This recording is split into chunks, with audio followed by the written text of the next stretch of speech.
Hi all. നമ്മൾ കുറച്ചുകൂടെ learners join ചെയ്യാനുണ്ട്. സോ ജോയിൻ ചെയ്ത ഉടനെ തന്നെ നമുക്ക് സ്റ്റാർട്ട് ചെയ്യാം.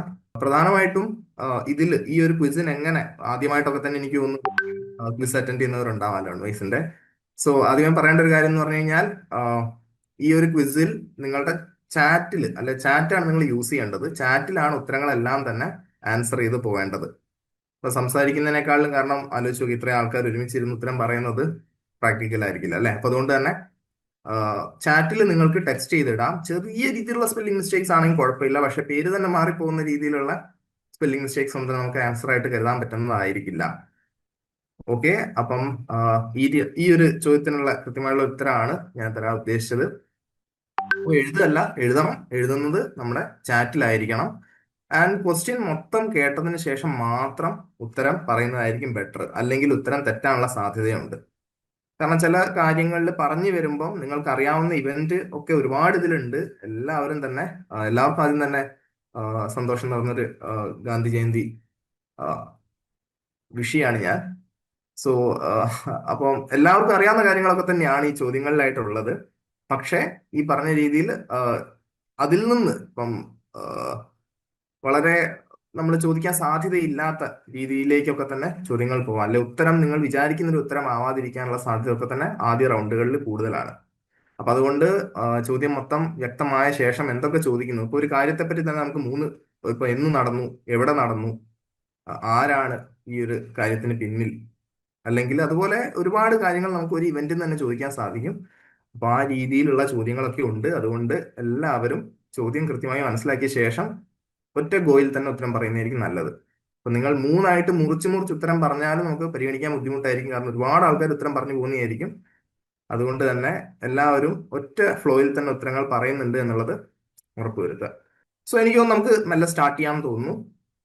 സോ ഒരിക്കൽ കൂടെ very warm good evening. So നമ്മൾ ഇന്ന് ഇവിടെ വന്നിരിക്കുന്നത് ഈ ഒരു ഗാന്ധി ക്വിസ്, അല്ലെങ്കിൽ ഗാന്ധി ജയന്തി ആയിട്ട് നമ്മുടെ രാഷ്ട്രപിതാവായുള്ള മഹാത്മാഗാന്ധിയെ കുറിച്ചുള്ള കുറച്ച് കാര്യങ്ങൾ ഒന്ന് ഓർത്തെടുക്കുവാനും നമ്മുടെ ചരിത്രത്തെ ഒന്നുകൂടെ മനസ്സിലാക്കുന്നതിനായിട്ടും ഒക്കെ തന്നെയാണ്. അപ്പൊ അതില് ഇമേജ് ബേസ്ഡ് ആയിട്ടുള്ള ക്വസ്റ്റ്യൻസ് ഉണ്ട്. ചിത്രം കാണിച്ചിട്ട് നിങ്ങൾക്ക് ഗാന്ധിയുമായിട്ട് അല്ലെങ്കിൽ സ്വാതന്ത്ര്യ സമരവുമായിട്ട് എങ്ങനെ ബന്ധപ്പെടുത്താം എന്നുള്ള രീതിയിലുള്ള ചോദ്യങ്ങളുണ്ട്. ഓഡിയോ കേൾപ്പിച്ചതിന് ശേഷം അതെന്ത് തരത്തിലുള്ള ഓഡിയോ ആണ്, എന്താണ് അദ്ദേഹം അവിടെ പറയാൻ ഉദ്ദേശിച്ചത് എന്നുള്ള കാര്യങ്ങൾ ചോദിക്കുന്നുണ്ട്. അതിന്റെ കൂടെ തന്നെ വ്യത്യസ്ത ക്ലൂ തന്നുകൊണ്ട്, ആദ്യത്തെ റൗണ്ട് അങ്ങനെയാണ്, ഒരു ക്ലൂ ബേസ്ഡ് റൗണ്ട് ആണ്. ട്രിവ്യ നമുക്ക് പറയാൻ വേണമെങ്കിൽ കൃത്യമായിട്ടുള്ള ഓരോരോ ക്ലൂസ് ആയിട്ട് നിങ്ങൾക്ക് തന്നുകൊണ്ടിരിക്കും. പക്ഷെ അവസാന ചോദ്യത്തിനുള്ള ഉത്തരം തന്നെ കൃത്യമായിട്ട് ലഭിച്ചാൽ മാത്രമേ നമുക്ക് ഉത്തരമായിട്ട് കണക്കാക്കാൻ സാധിക്കുകയുള്ളൂ. അപ്പൊ ആദ്യത്തെ ക്ലൂ കണ്ടിട്ട് നിങ്ങൾ ഒരു ഓപ്ഷൻ പറയുന്നു, പക്ഷെ രണ്ടാമത്തെ ക്ലൂ കാണുമ്പോൾ നിങ്ങൾക്ക് മനസ്സിലാവുകയാണ് അത് തെറ്റാണെന്നുള്ളത്. സോ അതിൽ നല്ല രണ്ടാമത്തെ ക്ലൂയിലേക്കും കൂടെ വെയിറ്റ് ചെയ്തിട്ട് ഉത്തരം പറയുന്നതായിരിക്കും. പക്ഷെ അതേ സമയത്ത് എത്രയും പെട്ടെന്ന് ഉത്തരം പറയുന്ന ഒരു 5 പേരെ, ഓരോരോ ചോദ്യത്തിനും ഏറ്റവും ആദ്യം പറയുന്നത് എന്നുള്ളത് പല ഫാക്ടേഴ്സ് ഇവിടെ വരുന്നുണ്ട്. അതുകൊണ്ട് തന്നെ ആദ്യം പറയുന്ന 5 ആൾക്കാരെ നമ്മൾ പരിഗണിക്കുന്നതായിരിക്കും. ഓരോ ചോദ്യത്തിനും ആദ്യം തന്നെ ഉത്തരം പറയാൻ ശ്രമിക്കുക, പക്ഷെ കൃത്യമായിട്ടുള്ള ഉത്തരം ചോദ്യത്തിനനുസരിച്ച് തന്നെ പറയാനും ശ്രമിക്കേണ്ടതുണ്ട്. അപ്പൊ അങ്ങനെ ഓരോരോ ചോദ്യങ്ങളിൽ നിന്ന് അഞ്ചഞ്ച് ആളെ എടുത്ത് ഏറ്റവും കൂടുതൽ ചോദ്യങ്ങൾക്ക് ഈ 5-നുള്ളിൽ വരുന്നത് ആരാണ്. ഇപ്പം 10 ചോദ്യങ്ങൾക്ക് 15 ക്വസ്റ്റ്യൻസ് ആണ് മൊത്തം ഉള്ളത്. അപ്പം 10 ക്വസ്റ്റ്യൻസിനും ആദ്യം 5-ൽ വന്നിട്ടുണ്ടെങ്കിൽ സ്വാഭാവികമായിട്ടും ആ ഒരു ലേണർ ആയിരിക്കും നമ്മുടെ വിജയി. ഓക്കെ, സോ റൂൾസ് ഒക്കെ ക്ലിയർ ആണെങ്കിൽ നമുക്ക് സ്റ്റാർട്ട് ചെയ്യാം. ഒന്നാമത്തെ കാര്യം എന്ന് വെച്ചാൽ നമുക്ക് ടെക്സ്റ്റിലൂടെ തന്നെയാണ്, അല്ലെ ചാറ്റിലൂടെയാണ് നമ്മൾ ഉത്തരം പറയേണ്ടത്. ചോദ്യം മൊത്തം അല്ലെ ചോദ്യത്തിനുള്ള കൃത്യമായിട്ടുള്ള ഉത്തരങ്ങൾ ഒറ്റ ഫ്ലോയിൽ വരുന്നത്, ഒരൊറ്റ ടെക്സ്റ്റിൽ ഒറ്റ ഒറ്റ മെസ്സേജ് ആയിട്ട് വരുന്നത് നമ്മൾ പരിഗണിക്കുന്നുണ്ടാവുള്ളൂ. രണ്ടായിട്ട് പറഞ്ഞു കഴിഞ്ഞാൽ നമുക്ക് ഇവാലുവേറ്റ് ചെയ്യാൻ ഭയങ്കര ബുദ്ധിമുട്ടാണ്. അപ്പം മൂന്നാമത്തെ കാര്യം എന്ന് പറഞ്ഞു കഴിഞ്ഞാൽ ചോദ്യത്തിനനുസരിച്ചുള്ള കൃത്യമായിട്ടുള്ള ഉത്തരങ്ങൾ തന്നെ പറയുന്നുണ്ട് എന്നുള്ളതും, ആദ്യം 5-ൽ വരുന്ന ലേണേഴ്സിനെയൊക്കെ നമ്മൾ ഓരോ ചോദ്യത്തിനും പരിഗണിക്കും എന്നുള്ളതാണ് ബേസിക് റൂൾസ് ആയിട്ട് വരുന്നത്. ഓക്കെ, ആൻഡ് അങ്ങനെയാണ് നമുക്ക് സ്റ്റാർട്ട് ചെയ്താലോ? റെഡി ആണെങ്കിൽ എല്ലാവർക്കും ചാറ്റിൽ ഒന്ന് നിങ്ങൾക്ക് യൂസ് ടു ആവുന്നതിനായിട്ട് ചാറ്റിൽ എല്ലാവർക്കും റെഡി ആണെങ്കിൽ ഒന്ന് പറയാം കേട്ടോ. ഓക്കെ, അങ്ങനെയാണ് എല്ലാവരും ഈ ഒരു എനർജിയോട് കൂടി തന്നെ നമ്മുടെ ക്വിസ് അറ്റൻഡ് ചെയ്യണം. ആൻഡ് നമുക്ക് ഒട്ടും വൈകാതെ നമുക്ക് സ്റ്റാർട്ട് ചെയ്യാം. അതെ അതെ, ചോദ്യം കാണിക്കുന്നതിനോടൊപ്പം തന്നെ ഞാനും അത് വായിച്ചു തരുന്നതായിരിക്കും, ഞാനത് എക്സ്പ്ലെയിൻ ചെയ്യുന്നതായിരിക്കും. വെറും ചോദ്യങ്ങൾ മാത്രമായിരിക്കില്ല, ഞാൻ എക്സ്പ്ലെയിൻ ചെയ്യുന്നതായിരിക്കും. എനിക്ക് അതിനെപ്പറ്റി അറിയാവുന്ന പരിമിതമായ കാര്യങ്ങളും ഞാൻ പറഞ്ഞു പോകുന്നതായിരിക്കും. ആ രീതിയിൽ തന്നെയാണ് നമ്മൾ കണ്ടക്ട് ചെയ്യാൻ പോകുന്നത്. സോ ആർക്കും ഇനി വെയിറ്റ് ചെയ്യേണ്ടെന്നുണ്ടെങ്കിൽ നമുക്കിതാ ഇപ്പൊ സ്റ്റാർട്ട് ചെയ്യാം. സ്റ്റാർട്ട് ചെയ്യട്ടെ? ഓക്കെ, സോ എല്ലാവരുടെയും പേര് ഒരുവിധം മാറിയിട്ടുണ്ടെന്ന് മനസ്സിലാവുകയാണ്. എല്ലാവരും ഒപ്പമൊക്കെ ഉണ്ട്. ഒപ്പമൊക്കെ പേര് മാറ്റുകയാണെങ്കിൽ ബെറ്റർ ആയിരിക്കും. എനിവേ പെട്ടെന്ന് പേര് മാറ്റുക. ആദ്യ ചോദ്യത്തിലേക്ക് കിടക്കാം. ഓക്കെ. സോ റൗണ്ട് വണ്ണിൽ ഞാൻ പറഞ്ഞ പോലെ ക്ലൂസ് ഉണ്ടാവും. ക്ലൂസ് ഒക്കെ കേട്ട് അവസാനം ഒറ്റ ഫ്ലോയിൽ ആൻസർ വരുന്നവരെയായിരിക്കും നമ്മൾ പരിഗണിക്കുക. സോ ആദ്യത്തെ ചോദ്യം, ആദ്യത്തെ ക്ലൂ എന്ന് പറയുന്നത് 24 ദിവസം എന്നുള്ളതാണ്. ഓക്കെ, ആദ്യത്തെ ക്ലൂ എന്ന് പറയുന്നത് 24 ദിവസം എന്നുള്ളതാണ്. ഉത്തരം പറയാൻ വരട്ടെ. ഇനി 2-3 ക്ലൂസ് കൂടി ഉണ്ട്, എന്നാലേ നിങ്ങൾക്ക് ചോദ്യം എന്താണെന്നുള്ളത് കൃത്യമായിട്ട് മനസ്സിലാവുള്ളൂ. സോ 24 ദിവസം എന്നുള്ളതാണ് ആദ്യത്തെ ക്ലൂ. രണ്ടാമത്തെ ക്ലൂ എന്ന് പറയുന്നത് 78 വോളണ്ടിയേഴ്സ് എന്നുള്ളതാണ്. സ്വാതന്ത്ര്യ സമരവുമായി ബന്ധപ്പെട്ടുള്ള ഒരു കാര്യമാണ്. 24 ദിവസം, 78 വോളണ്ടിയേഴ്സ്, 241 മൈൽ, അതായത് ഏകദേശം 360-ലേറെ കിലോമീറ്ററോളം സഞ്ചരിച്ച് ഒരു കോസ്റ്റൽ വില്ലേജിലേക്ക് എത്തുകയാണ് ഉണ്ടായത്. എന്നിട്ട് നമ്മുടെ കൈ നിറയെ ഒരു നനവുള്ള ഒരു പാറ എന്നൊക്കെ തന്നെ വേണേൽ നമുക്ക് പറയാം, എടുത്തു എന്നുള്ളതാണ് പറയുന്നത്. സോ ഒരുപാട് ഉത്തരങ്ങൾ വരുന്നുണ്ട്. ഞാൻ വീണ്ടും പറയുന്നത് ചോദ്യത്തിലേക്ക് എത്തിയിട്ടില്ല. ചോദ്യം ഇതാണ്: വില്ലേജിന്റെ പേര് പറയുക, എന്നാണ് മൂവ്മെന്റ് സ്റ്റാർട്ട് ചെയ്തത് എന്നുള്ള ഡേറ്റ് പറയുക, അതുപോലെ തന്നെ ഏതാണ് മൂവ്മെന്റ് എന്നുള്ളതും പറയുക. വില്ലേജിന്റെ പേര്, എന്ന് സ്റ്റാർട്ട് ചെയ്തു ഈ ഒരു മാർച്ച്, ആൻഡ് മൂവ്മെന്റ് ഏതാണ്. മൂന്നും കൂടെ ഒരുമിച്ച് പറയുന്നവർക്കാണ് പരിഗണന. അഞ്ജിത കറക്റ്റ് ആണ്, അഞ്ജിത കറക്റ്റ് ആണ്, ടീന കറക്റ്റ് ആണ്, അഞ്ജിത, ടീന, ഇർഫാന. ഗ്രാമത്തിന്റെ പേര് വന്നിട്ടില്ല, ഇർഫാന. സ്നേഹ, ഗ്രാമത്തിന്റെ പേര് വന്നിട്ടില്ല. അർജുൻ, ഗ്രാമത്തിന്റെ പേരാണ് ചോദിച്ചത്, സ്ഥലമല്ല, ഗ്രാമത്തിന്റെ പേരാണ് ചോദിച്ചത്. ഫാത്തിമ മെഹർബാൻ കറക്റ്റ് ആണ്. ബിനി, സ്ഥലത്തിന്റെ പേരൂടെ വേണമായിരുന്നു. അഖിൽ, കാര്യം ശരിയാണ്, പക്ഷെ ഗ്രാമത്തിന്റെ പേരാണ് ചോദിച്ചത്. സൂപ്പർമാൻ, ഗ്രാമത്തിന്റെ പേരുകൂടെ മെൻഷൻ ചെയ്യായിരുന്നു. ചിലര് ഈ പറഞ്ഞ പോലെ ഇതാണ്, ചിലര് ഗ്രാമത്തിന്റെ പേര് പറയുന്നുണ്ട് പക്ഷെ ഇവന്റ് ഏതാണെന്ന് പറയുന്നില്ല. ചിലർ ഇവന്റ് പറയുന്നുണ്ട് പക്ഷെ ഗ്രാമത്തിന്റെ പേര് പറയുന്നില്ല. രോഹിത് എസ് കുമാർ, എനിക്ക് തോന്നുന്നു 5 ആളായിട്ടുണ്ടെന്ന് തോന്നുന്നു. സോ അത് നോട്ട് ചെയ്തിട്ടുണ്ടെങ്കിൽ എനിക്ക് തോന്നുന്നു മുന്നോട്ട് പോവാം. ഒരിക്കൽ കൂടെ കറക്റ്റ് ആയിട്ട് പറഞ്ഞവരെ ഞാൻ ഒന്നുകൂടെ പറയാം. സോ ഈ രീതിയിൽ ഇപ്പൊ ഏകദേശം എനിക്ക് തോന്നുന്നു എല്ലാവർക്കും മനസ്സിലായിട്ടുണ്ടാവും എങ്ങനെയാണ് ഇത് ആൻസർ ചെയ്യേണ്ടതെന്നുള്ളതിനെ പറ്റി. ഇതിന് മൂന്നിനും കറക്റ്റ് ആയിട്ടുള്ള ഒരു ഉത്തരം നമുക്ക് ആവശ്യമാണ്. സോ സ്പീഡിനോടൊപ്പം തന്നെ കൃത്യമായിട്ട് നമ്മളുടെ ബുദ്ധിയും ചലിക്കേണ്ടതുണ്ട്. അങ്ങനെ ആകുമ്പോഴാണ് നമുക്ക് കറക്റ്റ് ആയിട്ട് ഇതിനൊരു ഉത്തരം പറയാൻ സാധിക്കുക. സോ എല്ലാവരും ദണ്ഡി മാർച്ച് ഒരുപാട് ആൾക്കാർ പറഞ്ഞു. ടീന പറഞ്ഞു, അഞ്ജിത പറഞ്ഞു, ടീന പറഞ്ഞു, ആൻഡ് പിന്നെ വരുന്നത് ഫാത്തിമ മെഹർബാൻ പറഞ്ഞു. Akhil almost there. ഗ്രാമത്തിന്റെ പേരൂടെ പറഞ്ഞിരുന്നെങ്കിൽ നമുക്ക് നോക്കാമായിരുന്നു. പിന്നെ രോഹിത് എസ് കുമാർ പറഞ്ഞു, നയന സ്മിത പറഞ്ഞു. ഇവർ 5 പേരുമാണ് പറഞ്ഞത്. സോ നമുക്ക് ഇനി അടുത്ത ചോദ്യത്തിലേക്ക് പോവാം. ഓക്കെ, സോ കറക്റ്റ് ആൻസർ എന്തൊക്കെയാണ്? ദണ്ഡി ആണ് വില്ലേജ്. നടന്നത് 12 മാർച്ച് 1930. ദണ്ഡി മാർച്ച് ആണ് ഇവന്റ്. ഇപ്പൊ റെഡി ആണെങ്കിൽ നമുക്ക് അടുത്ത ക്വസ്റ്റിലേക്ക് പോവാം. അപ്പൊ എല്ലാവർക്കും ഏകദേശം ക്ലിയർ അല്ലേ എങ്ങനെയാണെന്ന്? ഓക്കെ, അപ്പം അടുത്ത ചോദ്യത്തിലേക്ക് പോവാം. ഇതാണ് ആദ്യ ക്ലൂ. ഒരു കപ്പലാണ്. ഓക്കെ, ഈ കപ്പൽ കണ്ടിട്ടുള്ളവർക്കാണെങ്കിൽ ഒരു പക്ഷേ കപ്പൽ ഏതാണെന്നുള്ളത് മനസ്സിലായിട്ടുണ്ടാവും. ഇനി കപ്പൽ ഏതാണെന്ന് അറിയാത്തവർക്ക്, ഈ കപ്പൽ സൗത്ത് ആഫ്രിക്കയിലേക്ക് പോകുന്ന ഒരു കപ്പലാണ്. 1909 നവംബറിൽ സൗത്ത് ആഫ്രിക്കയിലേക്ക് പോകുന്ന ഒരു കപ്പലാണ്. ഞാൻ ഒരു കാര്യം കൂടെ ഇതിനോടൊപ്പം ആഡ് ചെയ്യാം. ഇതൊരു ബ്രിട്ടീഷ് കപ്പലാണ്. ഇത് ഗാന്ധി സ്വന്തം കൈപ്പടയാൽ എഴുതുന്ന ഒരു ചെറിയ പുസ്തകം, അതാണ് അടുത്ത ക്ലൂ. ഗാന്ധിയുടെ ഹാൻഡ് റിട്ടൺ ആയിട്ടുള്ള ഒരു ചെറിയ പുസ്തകം. ഇനി നാലാമത്തെ ചോദ്യം വന്നിരിക്കുകയാണ്. ഷിപ്പിന്റെ പേരും ബുക്കിന്റെ പേരും അതുപോലെ തന്നെ ഈ ബുക്ക് ഒറിജിനലി ഏത് ലാംഗ്വേജിലാണ് എഴുതിയിട്ടുണ്ടായിരുന്നത് എന്നുള്ളതാണ്. വിവർത്തനങ്ങൾ നമുക്ക് ഒരുപാട് ലഭിക്കും, പക്ഷെ ഒറിജിനലി ഏത് ലാംഗ്വേജിലാണ് എഴുതിയത്, ഗാന്ധിയാണ് എഴുതിയെന്നുള്ളത് നിങ്ങൾക്ക് ഓർക്കാം. പിന്നീട് അതിന് ഇംഗ്ലീഷിൽ കൊടുത്ത പേരെന്തായിരുന്നു? ഷിപ്പിന്റെ പേര്, ബുക്കിന്റെ പേര്, ഒറിജിനൽ ലാംഗ്വേജ് ഏത് ഭാഷയിലാണ് ഈ ബുക്ക് എഴുതിയിട്ടുണ്ടായിരുന്നത്, അതുപോലെ തന്നെ അതിന് പിന്നീട് ഇംഗ്ലീഷിൽ വന്ന പേരെന്തൊക്കെയാണ്, അല്ല ഇംഗ്ലീഷിലെ പേരെന്തായിരുന്നു? സോ എല്ലാവർക്കും ഉത്തരങ്ങൾ പറയാം. ഒന്നുകൂടെ ബുക്കിനെ പറ്റി ആലോചിക്കാം. 1909 കാലം. ഷിപ്പ് മാറിയിട്ടുണ്ട്. സഹാന, എനിക്ക് തോന്നുന്നു ഉത്തരത്തിലേക്ക് ഇനിയും എത്തിയിട്ടില്ല ആരും. ഫാത്തിമ, പറഞ്ഞ എല്ലാ കാര്യങ്ങളും ഇതിൽ ഉൾപ്പെട്ടിട്ടില്ല. ഷിപ്പിന്റെ പേര് വേണം, ബുക്കിന്റെ പേര് വേണം, ലാംഗ്വേജിന്റെ പേര് വേണം, ഇംഗ്ലീഷിൽ അതിന്റെ ടൈറ്റിലും വേണം. ഇതെല്ലാം ഒരുമിച്ച് ഒന്ന് ആലോചിച്ച് നോക്കിയേ. ഇനി ഒരുപാട് സമയമുണ്ട്. ആരും തന്നെ കറക്റ്റ് ആയിട്ട് ആൻസർ ചെയ്തിട്ടില്ല.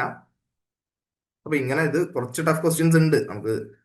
ഈ പറഞ്ഞ പോലെ എല്ലാം ഈസി ആക്കിയാലും അതിന് രസമില്ല. അപ്പൊ ഈസി ആയിട്ടുള്ള ക്വസ്റ്റ്യൻസ് വഴിയെ വരുന്നുണ്ട്, പക്ഷെ ഇതൊക്കെ കുറച്ച് ടഫ് ആയിട്ടുള്ള ക്വസ്റ്റ്യൻസ് ആണ്.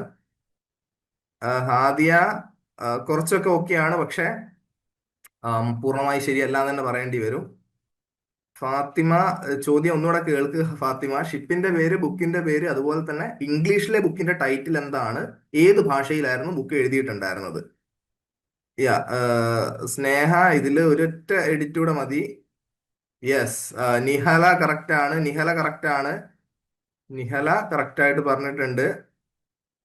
നയന, അതിലെ ബുക്കിന്റെ പേര്, സിൻ ബുക്കിന്റെ പേര് വന്നിട്ടില്ല നയന. ഒരാളാണ് കറക്റ്റ് ആയിട്ട് പറഞ്ഞിട്ടുള്ളത്. അർജുൻ കൃഷ്ണ റൈറ്റ് ആൻസർ ആണ്. അർജുൻ കൃഷ്ണ റൈറ്റ് ആൻസർ ആണ്. നിഹല, സോറി, അർജുൻ കൃഷ്ണ കറക്റ്റ് ആയിട്ട് പറഞ്ഞിട്ടുണ്ട്. നിഹല, അർജുൻ കൃഷ്ണ കറക്റ്റ് ആണ്. ഓക്കെ, അതിന് എനിക്ക് തോന്നുന്നു യാ, നിത കറക്റ്റ് ആണ്. നിത കറക്റ്റ് ആണ്. ഷഫ്ന, ഇംഗ്ലീഷിലെ പേര് വന്നിട്ടില്ല. ശ്രീലക്ഷ്മി കറക്റ്റ് ആണ്. ഹാദിയ കറക്റ്റ്, ഹാദിയ കറക്റ്റ് അല്ല, സോറി, യങ് ഇന്ത്യ എന്നാണ് വന്നിട്ടുള്ളത്. ഹിന്ദു സ്വരാജ് ആണ് ബുക്ക്. അതുപോലെ തന്നെ ഇന്ത്യൻ ഹോം റൂൾ എന്നുള്ളതാണ് ഇംഗ്ലീഷിലെ പേര്. ടീന കറക്റ്റ് ആണ്. സോ 5 ആള് മാർക്ക് ചെയ്തിട്ടുണ്ടാവുന്ന കരുതുന്നു. അപ്പൊ ഇതാണ് കറക്റ്റ് ആൻസേഴ്സ്. RMS കിൽഡോണൻ കാസിൽ ആണ് കപ്പലിന്റെ പേര്. ഹിന്ദു സ്വരാജ് എന്നുള്ളതാണ് ബുക്കിന്റെ പേര്. ഗുജറാത്തിയിലായിരുന്നു എഴുതിയിരുന്നത്. അതിന്റെ ഇംഗ്ലീഷിലെ പേര് എന്നുള്ളത് ഇന്ത്യൻ ഹോം റൂൾ ആണ്. സമയം കളയാതെ അടുത്ത ചോദ്യത്തിലേക്ക് പോവാം. എക്സ് എന്നുള്ളത് ഒരു കാര്യമാണ് കേട്ടോ. എക്സ് എന്നുള്ളത് ഒരു കാര്യമാണ്. അത് ഇന്ത്യക്കാരെ അവനവന്റെ യൂസിന് വേണ്ടി സോൾട്ട് പ്രൊഡ്യൂസ് ചെയ്യുന്നതിനായിട്ട് അലോ ചെയ്തു എന്നാണ് പറയുന്നത്. നമ്മൾക്ക് തന്നെ ഉപ്പുണ്ടാക്കാനുള്ള സ്വാതന്ത്ര്യം ഈ എക്സ് എന്നുള്ള കാര്യം നേടിത്തന്നു. ഒരുപാട് പൊളിറ്റിക്കൽ പ്രിസണേഴ്സിനെ 1931 റിലീസ് ചെയ്യാനും ഈ എക്സ് എന്നുള്ള കാര്യം നമുക്ക് സഹായിച്ചിട്ടുണ്ട്, അല്ലെ? എക്സ് എന്നുള്ള കാര്യം നമ്മൾ ഉപയോഗിച്ചിട്ടുണ്ട്. ഇനി നെക്സ്റ്റ് വരാം. ഒരുപാട് ആൾക്കാർ ഉത്തരം പറഞ്ഞിട്ടുണ്ട് കേട്ടോ അതിന്റെ മുമ്പത്തെ ചോദ്യത്തിന്റെ. കൺഗ്രാറ്റ്സ്. ഇനി മൂന്നാമത്തെ ക്ലൂയിലേക്ക് വരാം. അടുത്ത ചോദ്യത്തിന്റെ സിവിൽ ഡിസോബീഡിയൻസ് കോൾ ഓഫ് ചെയ്യാൻ ഗാന്ധിജിയെ പ്രേരിപ്പിച്ചത് ഈ ഒരു കാര്യമായിരുന്നു. ഇപ്പൊ ബ്രിട്ടീഷ് റൂളിനെതിരായിട്ടുള്ള ഈ ഒരു civil disobedience movement call of ചെയ്യുന്നതിന് വലിയൊരു ഫാക്ടർ എന്ന് പറയുന്നത് എക്സ് ആയിരുന്നു. ഇനി ലാസ്റ്റ് ക്വസ്റ്റ്യൻ ആണ്. സെക്കൻഡ് റൗണ്ട് ടേബിൾ കോൺഫറൻസിന് മുമ്പായിട്ട് ലണ്ടനിൽ നടക്കാൻ പോയ, അല്ലെ നടന്ന 2ാം വട്ടമേശ സമ്മേളനത്തിന് മുമ്പായി ഗാന്ധിജി ഉണ്ടാക്കിയ പാക്ട് ഏതായിരുന്നു എന്നുള്ളതാണ് ചോദ്യം. സിമ്പിൾ ചോദ്യമാണ്. പാക്ടിനെ പറ്റിയാണ് ചോദ്യം. ഏത് പാക്ട് ആയിരുന്നു? യെസ്, അനാമിക കറക്റ്റ് ആണ്. അനാമിക കറക്റ്റ് ആണ്. സോണിയ കറക്റ്റ് ആണ്. സോഫിയ കറക്റ്റ് ആണ്. അനാമിക, സോണിയ, സോഫിയ, അനുപ്രിയ, ഫാത്തിമ മെഹർബാൻ. അനാമിക, സോണിയ, സോഫിയ, അനുപ്രിയ, ഫാത്തിമ മെഹർബാൻ. ഇവർ 5 പേരും കറക്റ്റ് ആയിട്ട് പറഞ്ഞിട്ടുണ്ട്. ദ റൈറ്റ് ആൻസർ എന്ന് പറയുന്നത് ഗാന്ധി ഇർവിൻ പാക്ട് ആണ്. സോ അതിലൂടെയാണ് അന്നേരം തടവറയിലായിരുന്ന നോൺ വയലൻസ് വഴി, അതിലെ നോൺ വയലന്റ് ആയിട്ട് സമരം ചെയ്തിട്ടുള്ളവരെ, വയലൻസ് ത്രൂ സമരം ചെയ്തിട്ടുള്ളവരെ ജയിലിൽ തന്നെ ഇടുകയും നോൺ വയലൻസ് ത്രൂ സമരം ചെയ്തിട്ടുള്ളവരെ റിലീസ് ചെയ്യുകയും ചെയ്തിട്ടുണ്ടായി. അതിന്റെ അടിസ്ഥാനത്തിലാണ് 2ാം വട്ടമേശ സമ്മേളനത്തിൽ നമ്മൾ പങ്കെടുക്കുന്നത്. ഇനി അടുത്ത ക്വസ്റ്റിലേക്ക് പോവാം. An agreement between Hindu leaders in India granting rights to Dalits. അതായത് ഹിന്ദു ലീഡേഴ്സ് അന്നേരം അധകൃത, ഇപ്പോൾ നോക്കുകയാണെങ്കിൽ പോലും ഒരുപാട് ഇനീക്വാലിറ്റി അനുഭവിക്കുന്ന ഒരു വിഭാഗമാണ് ദളിത്സ് എന്ന് പറയുന്നത്. അപ്പൊ സമൂഹത്തിലെ അത്രയും താഴേക്കിടയിലേക്ക് ആക്കപ്പെട്ട വ്യക്തികൾക്ക് ഹിന്ദു ലീഡേഴ്സ് എല്ലാവരും കൂടെ ചേർന്നിട്ട് കുറച്ച് പുതിയ റൈറ്റ്സ് കൊടുക്കുകയാണ്. അതാണ് ഇതിന്റെ അടിസ്ഥാനം. അപ്പൊ ആ റൈറ്റ്സ് കൊടുക്കാൻ തയ്യാറാവുന്നതിന്റെ പിന്നിലെ കഥ എന്ന് പറയുന്നത് ബ്രിട്ടീഷ് ഗവൺമെന്റ് കമ്മ്യൂണൽ അവാർഡ് എന്ന് പറഞ്ഞിട്ട് ചില കോൺസ്റ്റിറ്റ്യുവൻസീസിൽ റിസർവ്ഡ് കാറ്റഗറീസിന് മാത്രമായിട്ട് കൊടുക്കുകയാണ് എന്ന് പറഞ്ഞ സാഹചര്യം ഗാന്ധിജി നിരാഹാരത്തിലേക്ക് പോവുകയും നിരാഹാരത്തിലേക്ക് പോയി 7ാം ദിവസം ആ ഒരു കാര്യം ഇവർ തിരിച്ചെടുക്കുകയും ചെയ്യുകയുണ്ടായി. സോ അൺടച്ചബിലിറ്റിക്കെതിരെ ഇന്ത്യൻ നാഷണലിസ്റ്റ് മൂവ്മെന്റിൽ ആദ്യമായിട്ട് ഒരു കാര്യം വരുന്നതെന്ന് നമുക്ക് വേണേൽ പറയാൻ പറ്റുന്നത് ഈ ഒരു കാര്യമാണ്. സോ അന്നുണ്ടാക്കിയ പാക്ട് ഏതാണെന്നുള്ളതാണ് നമ്മളുടെ ചോദ്യം. ഏതായിരുന്നു ആ പാക്ട്? ആ പാക്ട് പ്രകാരം എന്താ സംഭവിച്ചതെന്ന് ചോദിച്ചു കഴിഞ്ഞാൽ കോൺസ്റ്റിറ്റ്യുവൻസിക്കുള്ളിൽ തന്നെ അതിൽ റിസർവ്ഡ് കാറ്റഗറീസിന്റെ പേഴ്സൻറ്റേജ് അല്ലെങ്കിൽ മത്സരിക്കാവുന്നവരുടെ എണ്ണം കൂട്ടുകയും അതേ സ്ഥാനത്ത് ഇന്ന കോൺസ്റ്റിറ്റ്യുവൻസി ഇന്ന കാറ്റഗറിക്ക് എന്നുള്ള രീതിയിൽ നിന്ന് ഒഴിവാക്കി. ഗാന്ധിജിയുടെ ന്യായീകരണം എന്ന് പറയുന്നത് അതിൽ സ്വാതന്ത്ര്യ സമരത്തെ അത് വല്ലാതെ ബാധിക്കും എന്നുള്ളതാണ്, പ്രതികൂലമായിട്ട് ബാധിക്കും. ഇന്ത്യൻസിന്റെ സ്പിരിറ്റ് ചുവന്നു പോകുന്നുള്ള ഒരു കാരണത്തിലാണ് അദ്ദേഹം നിരാഹാരത്തിലേക്ക് പോകുന്നതും അത് തിരിച്ചെടുക്കാൻ ഫോഴ്സ് ചെയ്യുകയും ചെയ്തത്. സോ ഗ്രീഷ്മ റൈറ്റ് ആൻസർ ആണ്. സോറി, അല്ല, ആദ്യം പറഞ്ഞു തുടങ്ങിയത് റിയ. റിയ കറക്റ്റ് ആൻസർ ആണ്. റിയ സുഫേറ അനാമിക, റിയ സുഫേറ അനാമിക രശ്മി ഐഫോൺ. ഐഫോൺ അറിയില്ല, പേരെന്താണെന്ന് അറിയില്ല. എന്നാലും ബാക്കിയുള്ളവർ റിയ സുഫേറ കറക്റ്റ് ആണ്, അനാമിക കറക്റ്റ് ആണ്, രശ്മി, പിന്നെ ഐഫോൺ എന്നുള്ളതാണ് കാണുന്നത്. സോ പൂന പാക്ട് ആണ് ഈ ഒരു ചോദ്യത്തിന്റെ ആൻസർ എന്നുള്ളത്. അപ്പൊ നമുക്ക് അടുത്ത ക്വസ്റ്റിലേക്ക് പോയാലോ? അടുത്ത ക്വസ്റ്റിലേക്ക് പോകാൻ റെഡി ആണെങ്കിൽ എല്ലാവർക്കും ഒന്ന് ഒരു യെസ് ഇടാം, സോ ദാറ്റ് അതിനുശേഷം വരുന്ന ഉത്തരങ്ങൾ നമുക്ക് നോക്കിയാൽ മതിയല്ലോ. അപ്പൊ ഇതാണ് ഇനി പോകുന്ന എല്ലാ ചോദ്യങ്ങളും ഇതുപോലെ അല്ല കേട്ടോ, ഞാൻ വീണ്ടും പറയുന്നു. ഇനി വളരെ എളുപ്പത്തിൽ നമുക്കൊക്കെ തന്നെ വളരെ പരിചയമുള്ള രീതിയിലുള്ള ചോദ്യങ്ങളൊക്കെ തന്നെ വരാനുണ്ട്. സോ യാ, അങ്ങനെയാണെങ്കിൽ അടുത്ത ചോദ്യത്തിലേക്ക് പോവാം. ഇത് വളരെ പ്രധാനപ്പെട്ട ഇന്ത്യൻ സ്വാതന്ത്ര്യ സമരത്തിന്റെ ചരിത്രത്തിൽ നോക്കുകയാണെങ്കിൽ പോലും വളരെ പ്രധാനപ്പെട്ട ഈ അൺടച്ചബിലിറ്റിക്ക് എതിരായിട്ടുള്ള, ജാതി വിവേചനത്തിനെതിരായിട്ടുള്ള അതിന് സാക്ഷ്യം വഹിച്ച ഒരു ഇടമാണ്. സോ ഇത് ഏതായിരുന്നു ഇവൻ എന്നുള്ളതാണ് ചോദ്യം. യെസ്, വളരെ, ഞാൻ പറഞ്ഞില്ല ഇങ്ങനത്തെ ചോദ്യങ്ങളും വൈകാതെ വരുന്നുണ്ട്. അപ്പൊ നമുക്ക് പരിചയമായിട്ടുള്ള കേരളത്തിന്റെ എത്രത്തോളം വലിയൊരു പങ്ക് സ്വാതന്ത്ര്യ സമരത്തിലേക്ക് വന്നിട്ടുണ്ട്, അല്ലെ കേരളത്തിന്റെ റോൾ, എല്ലാവർക്കും അവരുടേതായുള്ള റോൾ ഉണ്ടായിരുന്നു. അപ്പൊ കേരളത്തിന്റെ റോളിൽ വളരെ പ്രധാനപ്പെട്ട ഒരു കാര്യമായിരുന്നു. അജിത് കുമാർ കറക്റ്റ് ആണ്, അഖിൽ കറക്റ്റ് ആണ്, ഷൗമി ഒരു നമ്പർ അവിടെ കൊടുത്തിട്ടുണ്ട്, കറക്റ്റ് ആണ്, ടീന കറക്റ്റ് ആണ്, അനാമിക കറക്റ്റ് ആണ്. ഇവർ 5 പേരും പറഞ്ഞ കറക്റ്റ് ആണ്. വൈക്കം സത്യാഗ്രഹയാണ് ഇവന്റ്. അപ്പൊ ഇതിന്റെ അടിസ്ഥാനം എല്ലാവർക്കും അറിയാൻ തന്നെ തോന്നുന്നു. ഗവൺമെന്റ് കോർട്ടിന്റെ ഭാഗത്തു നിന്ന് തന്നെ ചില നടപ്പാതകൾ എല്ലാവർക്കും തന്നെ തുറന്നു കൊടുക്കണം എന്നുള്ള ഒരു സാഹചര്യം വരികയും, അപ്പൊ ഈ ഒരു അമ്പലത്തിന് ചുറ്റുമുള്ള 4 വരിയിലൂടെയും സാധാരണക്കാരെ അല്ലെ ഈഴവരെ പെർട്ടിക്കുലർലി നടക്കാൻ സമ്മതിക്കില്ല എന്ന് പറഞ്ഞ സാഹചര്യത്തിൽ അതിനെതിരെ ടി എം മാധവൻ പോലുള്ള നേതാക്കൾ, ഈഴ നേതാവായിരുന്നു, അദ്ദേഹത്തെ പോലുള്ള നേതാക്കളും അതുപോലെ പെരിയാർ പോലുള്ള മറ്റ് റിനൈസൻസിലൊക്കെ തന്നെ ഒരുപാട് പങ്ക് വഹിച്ചിട്ടുള്ള വ്യക്തികൾ ഇതിന് കൂടെ വരികയും എന്നിട്ട് അതിനെതിരെ സമരം ചെയ്ത് ഈ ഒരു തീരുമാനം എടുത്ത് മാറ്റേണ്ടി വരുന്ന സാഹചര്യം വരികയുമായിരുന്നു. സോ അജിത്, അഖിൽ, ഷൗമി 240, ടീന, അനാമിക 5 പേരും കറക്റ്റ് ആൻസർ ആണ് പറഞ്ഞിട്ടുള്ളത്. വൈക്കം സത്യാഗ്രഹ തന്നെയാണ് അതിന്റെ കറക്റ്റ് ആൻസർ. അപ്പൊ ഇത് അന്ന് പങ്കെടുത്ത ഏറ്റവും പ്രധാനപ്പെട്ട നേതാക്കളുടെ ഇമേജ് ആണ്. ഇദ്ദേഹമാണ് പറഞ്ഞ മാധവൻ എന്ന നേതാവ്. അപ്പം ആദ്യത്തെ റൗണ്ട് കഴിഞ്ഞിരിക്കുകയാണ്. സോ എത്രത്തോളം ആൻസേഴ്സ് പറയാൻ പറ്റി എന്നുള്ളത് നമുക്ക് നോക്കാം. സോ അശോക് സർ, ഇതിന്റെ ഒരു ടാലി ഏകദേശം റെഡി ആണോ? ആരൊക്കെയാണ്? റെഡിയാണ്. നമുക്ക് ഇപ്പത്തെ ഇതനുസരിച്ച് ഏറ്റവും മുന്നിൽ 3 പോയിന്റോടെ ടീനയാണ് ഫസ്റ്റ് നിൽക്കുന്നത്. തൊട്ട് ബാക്കിൽ അനാമികയും അതുപോലെ ഫാത്തിമ മെഹർബാനും 2 പോയിന്റോടെ സെക്കൻഡ് പൊസിഷനിൽ നിൽക്കുന്നുണ്ട്. Okay, thank U Ashok sir. So അപ്പൊ ഇവിടെ നോക്കേണ്ട ഒരു കാര്യം, ഇനിയും നമുക്ക് 10 ചോദ്യങ്ങളുണ്ട്. 10 ചോദ്യങ്ങളിൽ നിങ്ങൾ ആൻസർ ചെയ്ത് കഴിഞ്ഞാൽ നിങ്ങൾക്ക് ഇനിയും ഏറ്റവും പിന്നിൽ ഇരിക്കുന്നവർക്ക് പോലും മുന്നോട്ട് വരാൻ പറ്റും. സോ നമുക്ക് റൗണ്ട് 2ലേക്ക് കടക്കാം, ഒട്ടും സമയം കളയാതെ. ഇതും ഒരു XYZ ക്വസ്റ്റ്യൻ ആണ്. ഇത് ഗാന്ധിജിയുടെ വീടാണ് നമ്മൾ കാണുന്നത്. അപ്പൊ ഈ ഗാന്ധിജിയുടെ വീടിന്റെ പേര് എക്സ് എന്നുള്ളതാണ്. ഇത് അദ്ദേഹത്തിന്റെ ആശ്രമം എന്നുള്ള രീതിയിൽ അദ്ദേഹം തുടങ്ങിയിട്ടുള്ള അദ്ദേഹത്തിന്റെ ആശ്രമങ്ങളുടെ തുടക്കം. അപ്പം പല ആശ്രമങ്ങളെ പറ്റി നമുക്കറിയാം, ഇന്ത്യയിലുള്ളതും പുറത്തുള്ളതുമായിട്ടുള്ള വ്യത്യസ്ത ആശ്രമങ്ങളുണ്ട്. അപ്പൊ അതുപോലെ ഒരു ആശ്രമം തുടങ്ങുമ്പോൾ അതിനകത്തെ അദ്ദേഹത്തിന്റെ വീടായിരുന്നു ഇത്. സോ ഈ വീടിന്റെ പേര് നമുക്ക് വേണം. അതുപോലെ തന്നെ അദ്ദേഹം തുടങ്ങിയ ആശ്രമം പോലെയുള്ള സെറ്റിൽമെന്റിന്റെ പേര് നമുക്ക് വേണം. അതുപോലെ തന്നെ ഇത് എവിടെയാണ് തുടങ്ങിയത്, അത് രാജ്യം മാത്രം പോരാ, രാജ്യത്തെ ഒരു പ്രധാനപ്പെട്ട സ്ഥലം കൂടിയാണ്. അത് സ്ഥലത്തിന്റെ പേരും രാജ്യത്തിന്റെ പേരും ഉൾപ്പെടണം. വീടിന്റെ പേര്, അതുപോലെ തന്നെ ആ സെറ്റിൽമെന്റിന്റെ പേരെന്തായിരുന്നു, അതിന്റെ കൂടെ തന്നെ ഏതാണ് സ്ഥലം, ഏതാണ് രാജ്യം. ഇല്ല, എല്ലാ ഉത്തരങ്ങളും യെസ്. ചില ഉത്തരങ്ങള്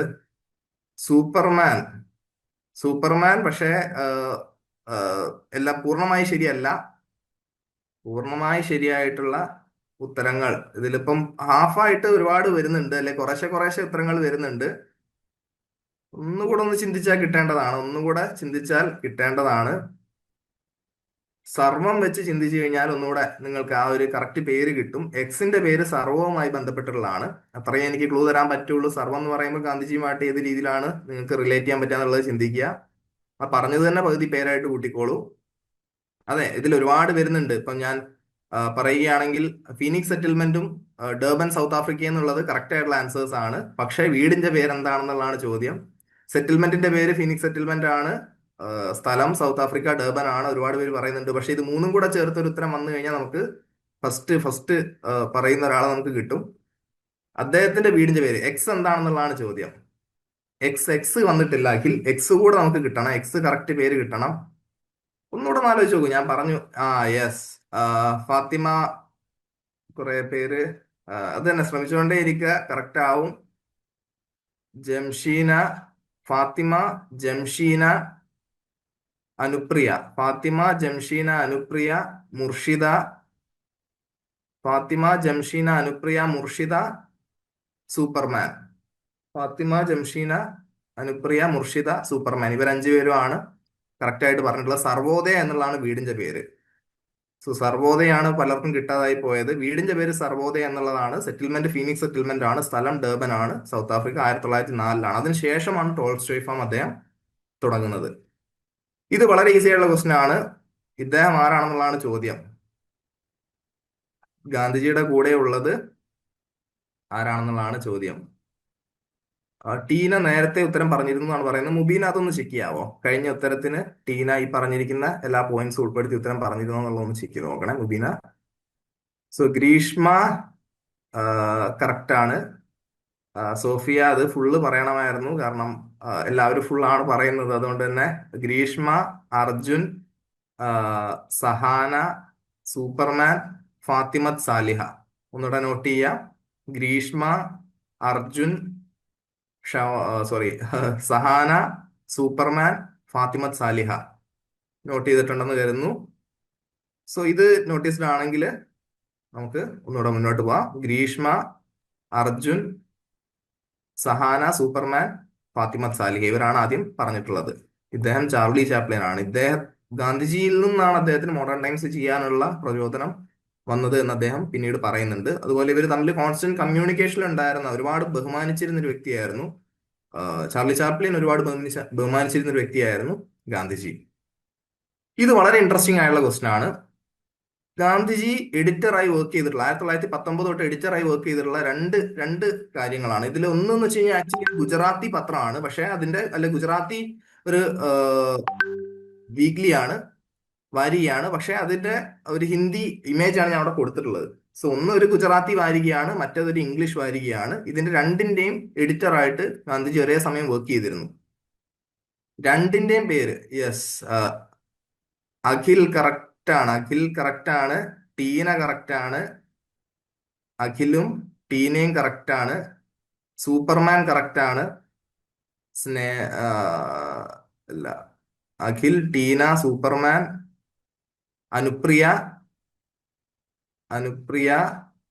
തസ്നി. അഖിൽ, ടീന, സൂപ്പർമാൻ, അനുപ്രിയ, തസ്നി. ഇവർ അഞ്ചുപേരുമാണ് ആദ്യം ഉത്തരം പറഞ്ഞിട്ടുള്ളത്.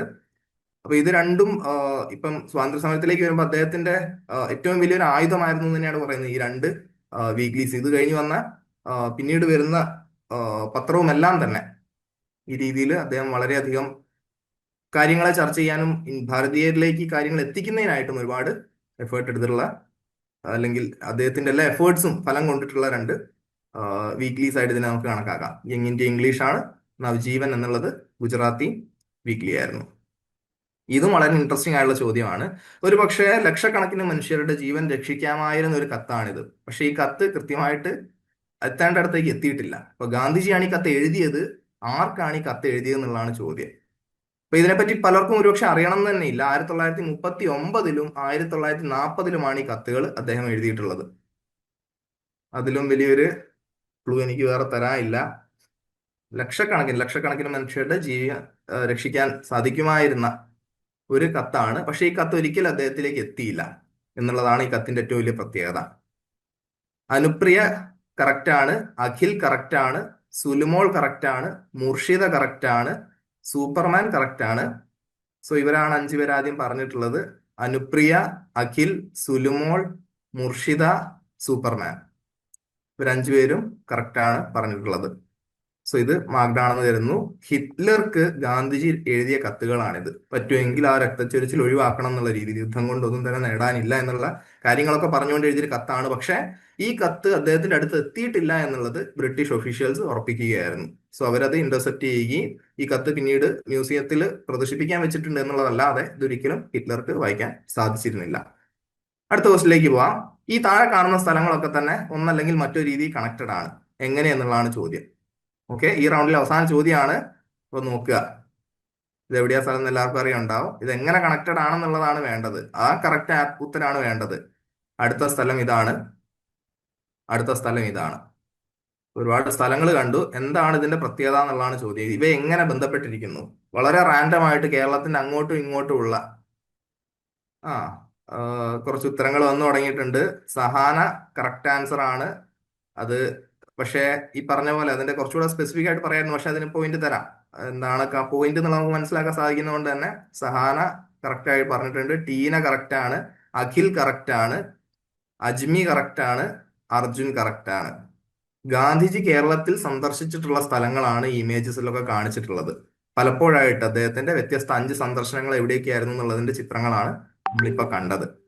ഓക്കെ, അപ്പൊ സഹാന, ടീന, അഖിൽ, അജ്മി, അർജുൻ, ഇവർ 5 പേരുമാണ്. അർജുൻ കൃഷ്ണ ES, ഇവർ 5 പേരുമാണ് കറക്റ്റ് ആയിട്ട് ഉത്തരം. ഏറ്റവും ആദ്യം പറഞ്ഞുള്ള മറ്റൊരുപാട് പേര് ഉത്തരം പറയുന്നുണ്ട് കേട്ടോ, കാണാൻ പറ്റുന്നുണ്ട്. പക്ഷെ ആദ്യത്തെ 5 പേരാണ് നമ്മൾ വായിച്ചു പോകുന്നത്. അപ്പൊ ഈ 5 ഇടങ്ങളിൽ 1920 മലബാറിലേക്ക് എത്തി. 25 വൈക്കം സത്യാഗ്രഹത്തിനായിട്ട് അദ്ദേഹം കേരളത്തിൽ വരികയുണ്ടായി. 27 വൈക്കത്ത് വീണ്ടും സന്ദർശിച്ചു. 34 വീണ്ടും മലബാറിൽ വരികയുണ്ടായി. 37 തിരുവിതാംകൂറിൽ. ഓക്കെ, സോ അടുത്ത ചോദ്യത്തിലേക്ക് പോവാം. ഇത് റൗണ്ട് 3 ആണ്. അപ്പൊ ഇതിൽ ഓഡിയോ വരുന്നുണ്ട്, വീഡിയോ വരുന്നുണ്ട്, പലതും വരുന്നുണ്ട്. അപ്പൊ എല്ലാവരും റെഡി ആയിട്ടിരിക്കുക. സോ ചോദ്യങ്ങൾ റെഡി ആണെന്നുണ്ടെങ്കിൽ, അല്ല സോറി, നമുക്ക് ടാലി റെഡി ആണെന്നുണ്ടെങ്കിൽ സെക്കൻഡ് റൗണ്ടിൽ ആരാണ് ലീഡ് ചെയ്യുന്നത് എന്നുള്ളത് നമുക്കൊന്ന് നോക്കാം. സെക്കൻഡ് റൗണ്ടിലല്ല, ടിൽ ഇതുവരെ ഉള്ളത് നമ്മൾ ആ, പറയുകയാണെങ്കിൽ നമുക്ക് ഏറ്റവും മുന്നിൽ ടീനയാണ് 5 പോയിന്റോട് കൂടി. തൊട്ട് ഓക്കെ. ബാക്കിൽ അഖിലും അനുശ്രീയും 4 പോയിന്റോട് കൂടി സെക്കൻഡ് പൊസിഷനിൽ നിൽക്കുന്നുണ്ട്. പിന്നെ 3 പോയിന്റ് കിട്ടിയവർ വേറെയുണ്ട്. ഇതാണ് Teena first position with 5 points. Second Akhil and Anupriya with 4 points. Okay, so വമ്പിച്ച കോമ്പറ്റീഷൻ തന്നെയാണ്. പക്ഷെ ഇനിയും ടൈ ആക്കാനൊക്കെ തന്നെ എല്ലാവർക്കും പോസിബിൾ ആണ്. 5 ചോദ്യങ്ങൾ കൂടെയുണ്ട്. 5-ന് ഉത്തരം പറഞ്ഞു കഴിഞ്ഞാൽ നമ്പർ 1 ആയിട്ട് ഇപ്പം നിൽക്കുന്ന ടീനയുമായിട്ട് നിങ്ങൾക്ക് ടൈ പിടിക്കാവുന്നതാണ്. അപ്പൊ അങ്ങനെ അടുത്ത സമയങ്ങളെ നമുക്ക് അടുത്ത റൗണ്ടിലേക്ക് കടക്കാം. ആദ്യ ചോദ്യം ഏതാണ് ഈ സ്ലോഗൻ എന്നുള്ളതാണ്. ഓഡിയോ പ്ലേ ചെയ്യാൻ പോവാണ്. That he would try for an honorable settlement before commencing the actual struggle. Concluding, Gandhi said, "Here is a dictum for the non-violent soldier of freedom." അപ്പോൾ നോൺ വയലൻസിന്റെ ഭാഗമായി ഗാന്ധിജി മുന്നോട്ട് പോകുമ്പോഴും അദ്ദേഹത്തിന്റെ ഈ ഒരു 1942 ഓഗസ്റ്റ് 8-നാണ് അദ്ദേഹം ഈ ഒരു സ്ലോഗൻ പറയുന്നത്. അതിനുശേഷം പിന്നെ സ്വാതന്ത്ര്യ സമരം തന്നെ ഒരു ഒരു ഒരു എന്താ പറയുക, ഒരു യൂ ടേൺ അടിച്ചു, അല്ലെങ്കിൽ യൂ ടേൺ എന്ന് പറഞ്ഞുകൂടാ, ഒരു ടേണിംഗ് പോയിന്റ് ആയിരുന്നു എന്നാണെങ്കിൽ നമുക്ക് പറയാം. സോ എന്തായിരുന്നു ആ സ്ലോഗൻ എന്നാണ് ചോദ്യം. സൂപ്പർമാൻ കറക്റ്റ് ആണ്. ടീന കറക്റ്റ് ആണ്. അനുപ്രിയ കറക്റ്റ് ആണ്. സുഫേറ കറക്റ്റ് ആണ്. അഷിക കറക്റ്റ് ആണ്. ഒന്നുകൂടെ ഞാൻ പറയാം. സൂപ്പർമാൻ, ടീന, അനുപ്രിയ, സുഫേറ, അഷിക, 5 പേരും പറഞ്ഞത് കറക്റ്റ് ആണ്. അന്ന് ആ ഒരു സ്ലോഗൻ എന്നുള്ളത് കരോ യാ മരോ എന്നുള്ളതായിരുന്നു. You either do or die എന്നുള്ള സ്ലോഗൻ ബോംബെയിലെ എൻ്റെ ഓർമ്മ ശരിയാണെങ്കിൽ കോൺഗ്രസിന്റെ മീറ്റിങ്ങിനിടയ്ക്ക്, അല്ലെ കോൺഫറൻസിന്റെ ഇടയ്ക്കായിരുന്നു ഈ ഒരു കാര്യം അദ്ദേഹം പറഞ്ഞത്. അത് all India Congress committee session ഇടയ്ക്കാണ് ഈ ഒരു കാര്യം അദ്ദേഹം സൂചിപ്പിച്ചത്, അല്ലെ ഈ ഒരു സ്ലോഗൻ അദ്ദേഹം മുന്നോട്ട് വെച്ചത്, ഡു ഓർ ഡൈ എന്നുള്ളത്. സോ ഇനി ഈ പറയുന്ന കാര്യം എന്താണെന്നും അത് ആരാണ് പറയുന്നതെന്നും, എന്താണ് പറയുന്ന കാര്യം, ആരാണത് പറയുന്നത് എന്നുള്ളതുമാണ് വേണ്ടത്. ഓഡിയോ പ്ലേ ചെയ്യാൻ പോവാണ്. Comrades, the light has gone out of our lives and there is darkness everywhere. And I do not quite know what to tell you and how to say it. ഒന്നുകൂടെ play ചെയ്യാം. Friends and comrades, the light has gone out of our lives and there is darkness everywhere. And I do not quite know what to tell you and how to say it. അതായത് നമ്മളുടെ വെളിച്ചം പോയി, എല്ലായിടത്തും ഇരുട്ടാണ്. ഇതെങ്ങനെ നിങ്ങളിലേക്ക് അത് എത്തിക്കണമെന്നും എങ്ങനെ നിങ്ങളെ ഇത് പറഞ്ഞ് മനസ്സിലാക്കണമെന്നും എനിക്ക് അറിയില്ല എന്നാണ് ഈ വ്യക്തി പറയുന്നത്. അപ്പം രാജ്യം നടുങ്ങിയ സ്വാതന്ത്ര്യത്തിന് ശേഷം എനിക്ക് തോന്നുന്നു പക്ഷെ ഏറ്റവും കൂടുതൽ ഭാരതത്തെ അല്ലെങ്കിൽ ഇന്ത്യയെ ഉലച്ച ഒരു സംഭവമായിരുന്നു ഗാന്ധിയുടെ അസാസിനേഷൻ തന്നെയാണ് കറക്റ്റ് ആൻസർ. നെഹ്റു ആണ് സംസാരിക്കുന്നത്, ഗാന്ധിയുടെ അസാസിനേഷനെ പറ്റിയാണ് സംസാരിക്കുന്നത്. അഖിൽ കറക്റ്റ് ആണ്, ടീന കറക്റ്റ് ആണ്, സുഫേറ കറക്റ്റ് ആണ്, ഉദ്ദേശം ഏകദേശം മനസ്സിലാവുന്നുണ്ട്. അർജുൻ കൃഷ്ണ കറക്റ്റ് ആണ്, അജിത് കുമാർ കറക്റ്റ് ആണ്, സോഫിയ കറക്റ്റ് ആണ്. ഒന്നുകൂടെ ഞാൻ പറയാം: അഖിൽ, ടീന, സുഫേറ, അർജുൻ കൃഷ്ണ, അജിത് കുമാർ. യാ, ഇവർ 3 പേരും, സോറി, ഇവർ 5 പേരും പറഞ്ഞതാണ് കറക്റ്റ് ആൻസർ. ഐ മീൻ ബാക്കിയുള്ളവർ പറഞ്ഞാൽ കറക്റ്റ് ആണ്, പക്ഷെ ആദ്യം പറഞ്ഞ ഇവരാണ്. ജവഹർലാൽ നെഹ്റു ഓൾ ഇന്ത്യ റേഡിയോയിലൂടെ ഗാന്ധിജിയുടെ അസാസിനേഷനെ പറ്റി പറയുന്ന ഒരു ശബ്ദശകലാണ് നമ്മൾ കേട്ടത്. ഇനി ക്രോണോളജിക്കലി എടുക്കാനുള്ളതാണ്. ഇതിൽ ഏത് ആദ്യം സംഭവിച്ചു, ഏത് അവസാനം സംഭവിച്ചു എന്നുള്ള രീതിയിൽ ആദ്യം സംഭവിച്ചത് വേണം ആദ്യം വരാൻ, അവസാനം സംഭവിച്ചത് അവസാനവും. Champaran movement, Poona pact, Dandi march, quit India movement. നോട്ടെ, ഉത്തരങ്ങൾ അയച്ചോളൂ. അനാമിക കറക്റ്റ് ആൻസർ ആണ്. ഫാത്തിമത്ത് സാലിഹ കറക്റ്റ് ആൻസർ ആണ്. സുഫേറ കറക്റ്റ് ആൻസർ ആണ്. സുലുമോൾ കറക്റ്റ് ആൻസർ ആണ്. അർജുൻ കറക്റ്റ് ആൻസർ ആണ്. ഇവർ 5 പേരുമാണ് ആദ്യം ഉത്തരം ശരിയാക്കിയിട്ടുള്ളത്. അനാമിക കറക്റ്റ് ആണ്. അതിന്റെ കൂടെ തന്നെ സാലിഹ കറക്റ്റ് ആണ്. അഷീക തെറ്റി. സുഫേറ കറക്റ്റ് ആണ്. സുലുമോൾ കറക്റ്റ് ആണ്. അർജുൻ കൃഷ്ണ കറക്റ്റ് ആണ്. ഓക്കെ, അടുത്ത ചോദ്യത്തിലേക്ക് പോവാം. 2 ചോദ്യം കൂടിയാണ്, സോ എല്ലാവരും കൃത്യമായിട്ട് ആൻസർ ചെയ്യാം. ചമ്പാരൻ 1917 ദണ്ഡി മാർച്ച് 1930, പൂന പാക്ട് 1932 ആണ്, ആൻഡ് ക്വിറ്റ് ഇന്ത്യ മൂവ്മെന്റ് 1942. അപ്പൊ ഈ കാണുന്നത് ഘനശ്യാം ദാസ് ബിർളയാണ്. അദ്ദേഹത്തിന് ഒരുപാട് സ്വത്തുണ്ടായിരുന്നു. അദ്ദേഹവും മഹാത്മാഗാന്ധിയും തമ്മിലുള്ള ബന്ധം എന്താണെന്നുള്ളതാണ് ചോദ്യം. ഓക്കെ, കഴിഞ്ഞ ചോദ്യത്തിൽ ടീനയുടേതും കറക്റ്റ് ആൻസർ ആണ് കേട്ടോ. ACPD കറക്റ്റ് ആൻസർ ആണ്. ടീന ആദ്യം പറഞ്ഞിരുന്നു. അനാമിക കഴിഞ്ഞ് ടീന പറഞ്ഞിട്ടുണ്ട്. ടീനയുടെ പേര് ഒന്ന് മെൻഷൻ ചെയ്യണേ അശോക് സർ. ഓർഡർ ഒന്നും കൂടി പറയാൻ പറ്റുമോ? അനാമിക, ടീന, ഫാത്തിമ സാലിഹ, സുഹൈറ, സുലുമോൾ ആണോ? അതെ, അങ്ങനെയാണ് വരിക.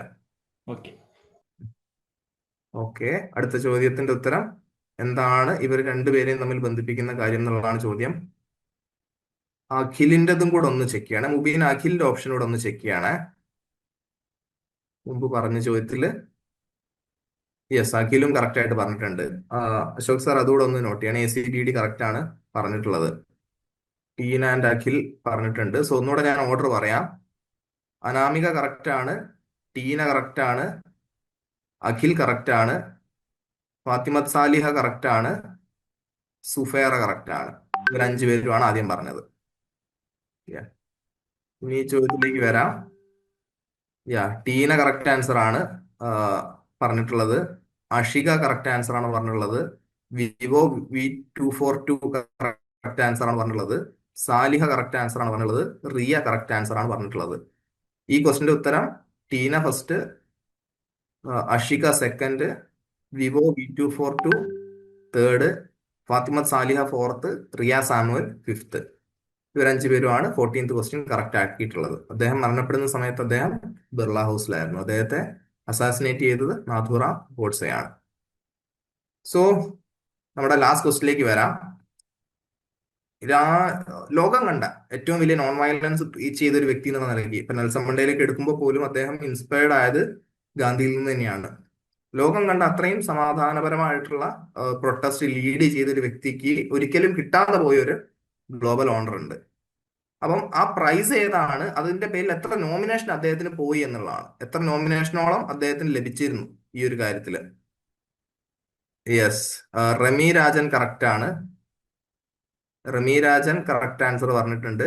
റിയ സാമുവൽ കറക്റ്റ് ആൻസർ പറഞ്ഞിട്ടുണ്ട്. Rami Rajan, Riya Samuel, Anamika Biju correct answer പറഞ്ഞിട്ടുണ്ട്. അർജുൻ കൃഷ്ണ കറക്റ്റ് ആൻസർ പറഞ്ഞിട്ടുണ്ട്. സൂപ്പർമാൻ കറക്റ്റ് ആൻസർ പറഞ്ഞിട്ടുണ്ട്. ഒന്നുകൂടെ പറയാം: റമി രാജൻ, റിയ സാമുവേൽ, അഖിൽ നമ്പർ കൂടെ പറഞ്ഞിരുന്നെങ്കിൽ കറക്റ്റ് ആയിരുന്നു. Sorry, Anamika Biju, Arjun Krishna, Superman. ഇവർ 5 പേരുമാണ് ആദ്യം കറക്റ്റ് ആൻസർ പറഞ്ഞിട്ടുള്ളത്. സോ അത് വലിയൊരു ഐറണിയാണ്. കാരണം അദ്ദേഹത്തിന് 5 വട്ടം നോമിനേഷൻ പോയി. 1937, 38, 39, 47, 48. അതിൽ 48 പ്രതികരണമാണ് സത്യം പറഞ്ഞാൽ ഏറ്റവും ഖേദകരമായി നമുക്ക് തോന്നുക. കാരണം അദ്ദേഹത്തിന്റെ മരണശേഷം ഈ ഒരു അവാർഡ് കൊടുക്കാൻ ആ വട്ടം കൊടുത്തിട്ടില്ല എന്നുള്ളതാണ്. സോ ലിവിങ് കാൻഡിഡേറ്റ് ഇല്ല, സ്യൂട്ടബിൾ ലിവിങ് കാൻഡിഡേറ്റ് നിലവിലില്ല എന്നുള്ളത് കൊണ്ട് അവാർഡ് കൊടുത്തിട്ടുണ്ടായിരുന്നില്ല. സോ യാ, അപ്പോൾ അതോടുകൂടി നമ്മളുടെ 15 ചോദ്യങ്ങളും നമ്മൾ കംപ്ലീറ്റ് ചെയ്തിട്ടുണ്ട്. So Ashok sir, result ready ആണെങ്കിൽ നമുക്ക് പറയാം. പക്ഷെ അതിനു മുമ്പ് എങ്ങനെ ഉണ്ടായിരുന്നു ക്വിസ് എന്നുള്ളത് നിങ്ങൾക്ക് ചാറ്റിലൂടെ അറിയിക്കാവുന്നതാണ്. ഈ പറഞ്ഞ പോലെ ചില കാര്യങ്ങൾ ഈ പറഞ്ഞ പോലെ അഖിൽ, അതാണ് ഞാൻ പറഞ്ഞത്. നമുക്ക് ചോദ്യം മൊത്തമായിട്ട് ക്വസ്റ്റ്യനിൽ അത് ഉണ്ടായിരുന്നു, ക്വസ്റ്റ്യനിൽ ഉണ്ടായിരുന്നു അത്. പക്ഷെ ഞാൻ പറഞ്ഞു തുടങ്ങി തീരുന്നതിന് മുമ്പ് ഉത്തരം വന്നിട്ടുണ്ട് അതിൽ, അതുകൊണ്ട് പറ്റിയതാണ്. സോ യാ, അപ്പൊ ക്വിസ് എങ്ങനെ ഉണ്ടായിരുന്നു എന്നുള്ളത്, അതെ, അത്ര ഈസി എല്ലാം പറയാം. പക്ഷെ എല്ലാ ചോദ്യങ്ങളും അത്ര ടഫും അല്ല. ചില ചോദ്യങ്ങളൊക്കെ നമുക്ക് വളരെ എളുപ്പത്തിൽ പറയാൻ പറ്റുന്ന ചോദ്യങ്ങളായിരുന്നു. മോഡറേറ്റ് ആണെന്ന് പറയുന്നുണ്ട്. സോ ഇനി മുന്നോട്ട് പോകുമ്പോൾ നമുക്ക് പ്രധാനപ്പെട്ട ഇവന്റ്സ് ഉണ്ടാവും. ഇനി ഇതിന്റെ ഒപ്പം തന്നെ പറയേണ്ട ഒരു കാര്യം, ഒരു പെയിന്റിംഗ് കോമ്പറ്റീഷൻ കൂടെ നമ്മൾ കണ്ടക്ട് ചെയ്യുന്നുണ്ട്. സോ അതിന്റെ ഡീറ്റെയിൽസ് ഒക്കെ തന്നെ എനിക്കൊന്ന് മെന്റേഴ്സും LSCസും ഒക്കെ തന്നെ നിങ്ങളിലേക്ക് ഷെയർ ചെയ്തിട്ട് മെന്റേഴ്സിനെ LSCസിനെ ഏൽപ്പിക്കുക. സോ അതിനും എക്സൈറ്റിംഗ് പ്രൈസസ് ഒക്കെ ഉള്ളതാണ്. അതുകൊണ്ട് ആ ഒരു കോമ്പറ്റീഷൻ എല്ലാവരും ഈ ഒരു ഉത്സാഹത്തോടു കൂടി തന്നെ പങ്കെടുക്കുന്നുണ്ട് എന്നുള്ളൊരു കാര്യം ഉറപ്പുവരുത്തുക. ആൻഡ് യാ, ഓക്കെ, അതെ അതെ, അത് അത് കറക്റ്റ് ആണ്. നമുക്ക് ടൈപ്പിംഗ് സ്പീഡ് ഒരുപാട് മാറ്റർ ചെയ്യുന്നൊരു ക്വിസ് ആണ്, സത്യമാണത്. പക്ഷെ എന്നിരുന്നാലും ഈ പറഞ്ഞ പോലെ പ്രൈസ് വളരെ സന്തോഷമുള്ള കാര്യം തന്നെയാണ്. അല്ലെ, ഒന്നാമതാവുക എന്നുള്ള എല്ലാവരും താല്പര്യപ്പെടുന്ന ഒരു കാര്യം തന്നെയാണ്. പക്ഷെ പങ്കെടുക്കുക എന്നുള്ളത് ഈക്വലി ഇമ്പോർട്ടന്റ് ആണ്. ആൻഡ് കുറച്ച് പുതിയ കാര്യങ്ങളെങ്കിലും നിങ്ങൾക്ക് ലഭിച്ചിട്ടുണ്ടാവും ഞാൻ കരുതുന്നു. ലഭിച്ചിട്ടുണ്ടെങ്കിൽ നമ്മുടെ പേർപ്പസ് എന്തായാലും ഫുൾഫിൽ ആയിട്ടുണ്ട്. സോ അങ്ങനെയാണെങ്കിൽ അശോക് സർ, നമുക്ക് റിസൾട്ട് ഡിക്ലെയർ ചെയ്യാനായിട്ടുണ്ടെങ്കിൽ. പറയാം. എന്താ പറയാ, നമുക്ക് ഇന്നത്തെ ഒരു ക്വിസ് കോമ്പറ്റീഷനിൽ തുടക്കം മുതൽക്ക് കൺസിസ്റ്റന്റ് ആയിട്ട് നിന്ന് ടോപ്പ് പൊസിഷനിൽ എത്തിയിരിക്കുന്നത് ടീനയാണ്. 9 പോയിന്റോട് കൂടി ടീനയാണ് ഇന്നത്തെ ക്വിസിൽ വിന്നർ ആയിട്ടുള്ളത് വിത്ത് 9 points. തൊട്ട് ബാക്കിൽ അഖിലുണ്ട്. അഖിലിവിടെ പറഞ്ഞു ടൈപ്പിംഗ് സ്പീഡ് മാറ്റർ ആണെന്നൊക്കെ പറഞ്ഞു. എങ്കിൽ പോലും നമുക്ക് 6 പോയിന്റോട് കൂടി സെക്കൻഡ് വന്നിരിക്കുന്ന അഖിലാണ്. ആൻഡ് തേർഡ് പൊസിഷനിൽ 3 പേരുണ്ട് ടൈ ആയിട്ടിരിക്കുന്ന Anamika, Anupriya and Superman.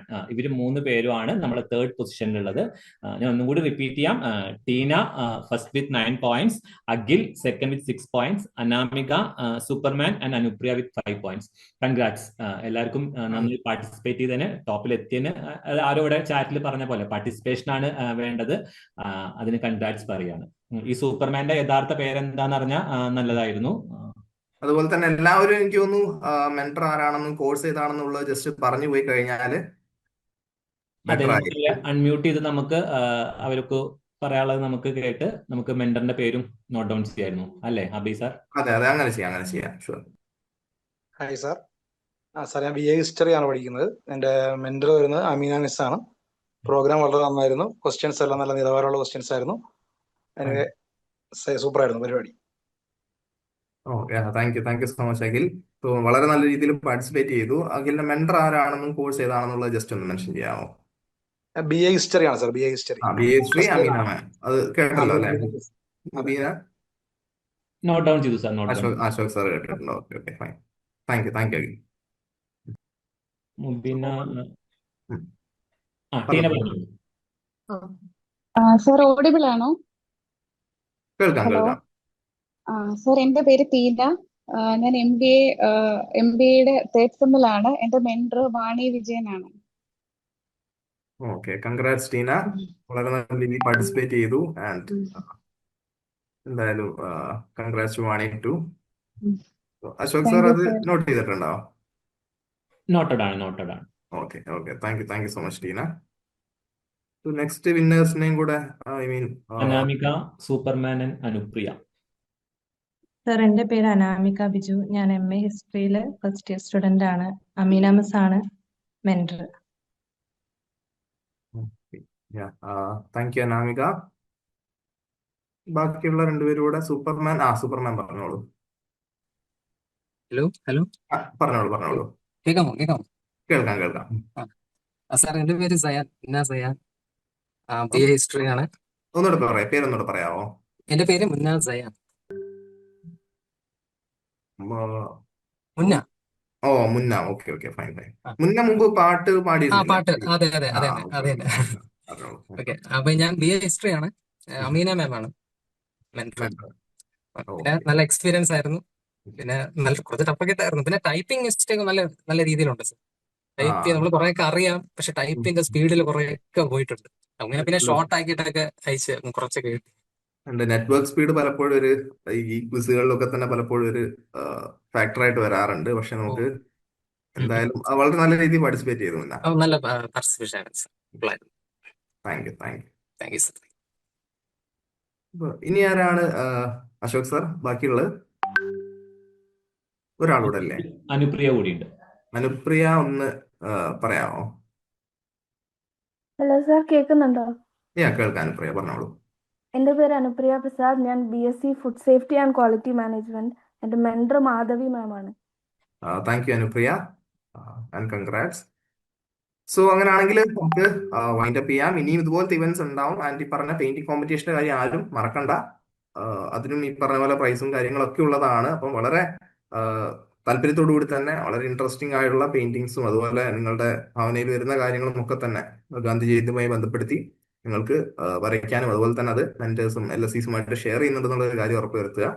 Once again thanks for joining. മറ്റ് ഇവന്റ്സിൽ നമുക്ക് വീണ്ടും കാണാം. ഇതുപോലെ വ്യത്യസ്ത ഇവന്റ്സ് ഇനിയും ലേൺവൈസിൽ വന്നുകൊണ്ടേയിരിക്കും.